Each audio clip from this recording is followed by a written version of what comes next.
Hello mga loves. So ayun mga loves, ay nabisi ako guys, no?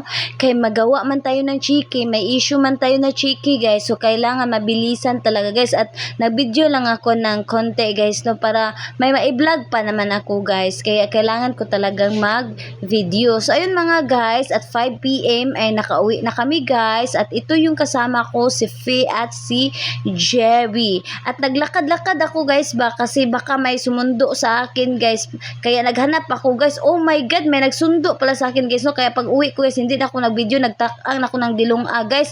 At ayun guys, may nagbigay sa amin ng ulam at nagpasalamat talaga ako guys, kaya nabigyan kami. Kaya binilhan na lang namin ng pichay guys, no? Para may maisabak naman guys ba, at saka panakot kasi kailangan para mabango guys. At ayun guys, while nagluto ang aking ka-boardmate ay naglaba din ako sa damit namin guys, no? Sa sinina namin guys ba, naglaba-laba ako guys. At pagkatapos ay nilayhay ko na guys, no? Kay kailangan man talagang maglaba, kay madami naman tayo ng labhon nun. At ayun guys, hinati-hati ng aking ka-boardmate ang ulam guys, no? Inadubo niya at sinabaw. Ay nagpasalamat ako guys. Oy, kaya itong ham namin na binili ay bukas talaga ito guys, nakatipid kami guys, no? I'm very thankful talaga. Thank you very much and God bless you guys and bye bye. Matulog na ako guys, kaya nabusog naman ako.